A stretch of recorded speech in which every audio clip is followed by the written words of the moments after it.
Este año se habló mucho del tema del miedo. Hablamos nosotros en este programa también. Se habló durante distintas campañas. El miedo surtió efecto durante distintas campañas. En Buenos Aires estuvo de visita durante este año el historiador francés Patrick Boucheron, autor de un libro sobre el miedo que se llama precisamente El miedo. Estuvo en Buenos Aires, habló con el noticiero de la televisión pública y dijo estas cosas.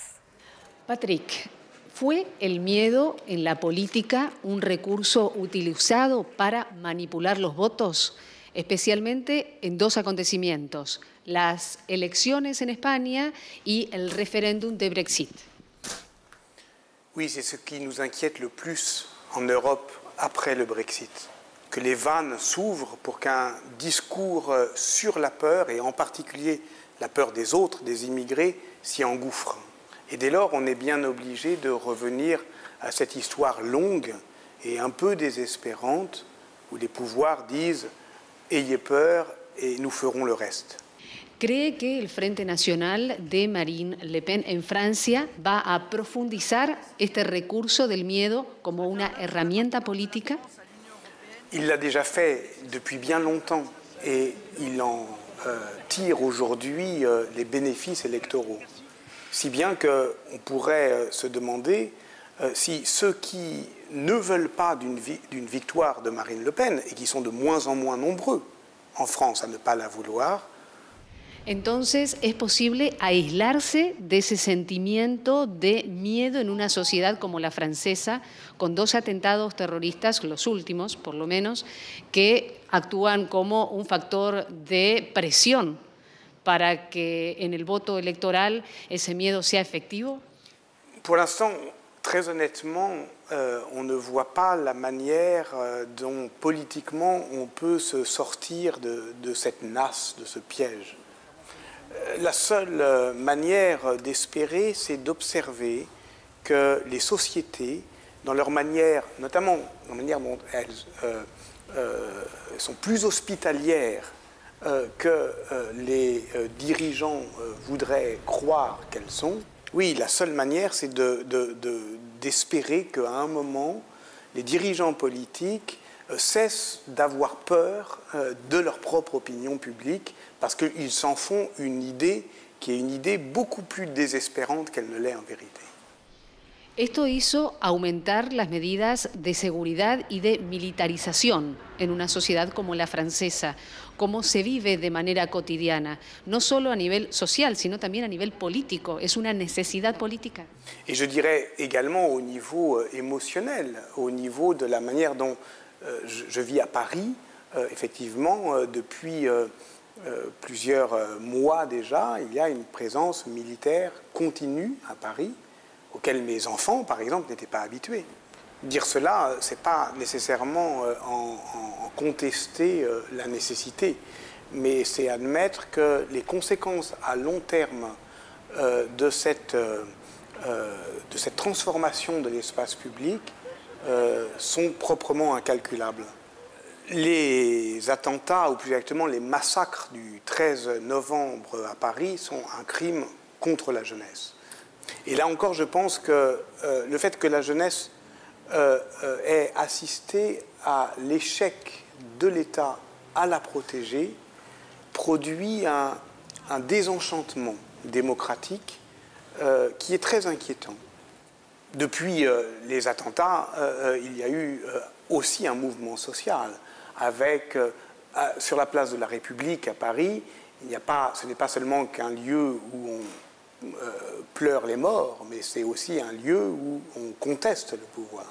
Et donc la question de la violence politique et de sa légitimité dans la lutte sociale et de l'incapacité de l'État à la contrôler est une question aujourd'hui en France. ¿Cómo analiza usted el efecto de la xenofobia en función del miedo y de la apertura de fronteras por la crisis de los refugiados? En Europe, on parle d'une crise des réfugiés, alors qu'il faudrait mieux dire que les réfugiés sont les victimes d'une crise de l'Europe. Si l'Europe n'est pas capable d'affronter ce défi humanitaire, alors c'est que véritablement, il est presque trop tard pour prétendre la sauver. Alors on peut dire les choses simplement, c'est que nous sommes tout de même encore un certain nombre à ne pas vouloir vivre dans une société fermée. ¿Es el miedo la principal herramienta política en algunos sectores de Europa? Oui, la principale émotion collective qui est mobilisable pour des États qui se sentent en danger. Principal herramienta política y principal emoción colectiva. José, vos entrevistaste a Boucheron en Buenos Aires. Sí, cuando vino a presentar justamente su libro en la Alianza Francesa, ahí lo que plantea Boucheron, que es un historiador muy reconocido, acaba de entrar en la Academia de Ciencias de Francia, es que el miedo es inherente a la autoridad política. No hay autoridad política, dice Boucheron, sin miedo. El miedo es, cita Hobbes, el miedo es prepararse para obedecer. Cualquier relación de dominación y de obediencia exige en alguna medida el miedo, digamos. Puede ser el miedo a la ley, puede ser, hay formas virtuosas de regular el miedo en la sociedad. El estado de bienestar es un dispositivo básicamente creado para evitar que la gente tenga miedo, para que la gente cuando, por ejemplo, tiene que negociar un salario con un patrón, sepa que hay un sindicato que lo protege, que si lo van a echar en una indemnización. Los derechos sociales son dispositivos antimiedo en algún sentido. Ahora, lo que plantea Boucheron un poco en el libro, me parece una de las cuestiones centrales, es cómo el miedo, y en la entrevista, cómo el miedo está transformando la identidad europea de la posguerra. Europa se forma en la posguerra en base a algunas líneas, Europa occidental, digamos, ¿no? En algunas líneas básicas, políticas, digamos, el uso del espacio público, la búsqueda de la equidad, la paz, después de 2 siglos, y cómo eso se está transformando a través del miedo. La recepción al inmigrante, porque eso ocurrió hasta ahora.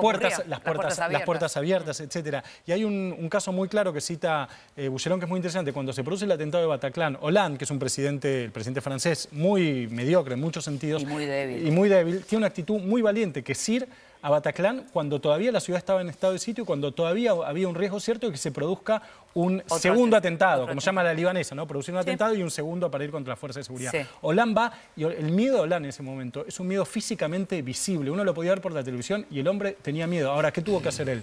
Gobernar su miedo para poder gobernar Francia, digamos. Para poder llevar tranquilidad a los franceses. O sea, pero primero tuvo que gobernar su propio miedo, ¿no? Sí, interesante lo que dice también Raúl Boucheron cuando dice qué puede quedar en la juventud, porque todo esto además atentó contra la juventud, esto está impactando particularmente en la juventud y no sabemos todavía cómo puede esto evolucionar, ¿no? Sí, tal cual. Y tiene una mirada muy interesante sobre el tema Europa y la crisis europea, ¿no? Cuando él señala la crisis de los refugiados. ¿Qué fue primero? No es la crisis de los refugiados, es una crisis europea en la cual los refugiados terminan siendo la víctima. Claro. Pareciera que llegaron en mal momento. Lo mismo que en otra entrevista hizo referencia al tema del Brexit y decía, hoy la Unión Europea, la Comunidad Europea como está, es indefendible porque es antidemocrática. Entonces a cualquier pueblo de cualquier país que le preguntaran sobre esto la rechazaría, no tendría una buena aceptación. Estos son los planteos que hace. Y con respecto a lo que decías, lo de la juventud, también habla de los miedos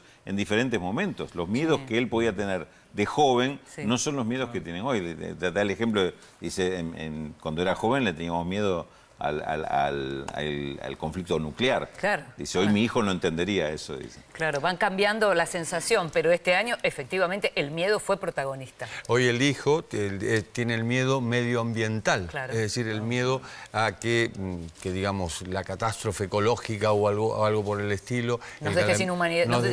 Sí, haga desaparecer el planeta. Esta es la realidad, pero fíjense cómo los miedos influyen no solo en la vida de las personas, sino también en las decisiones de las personas.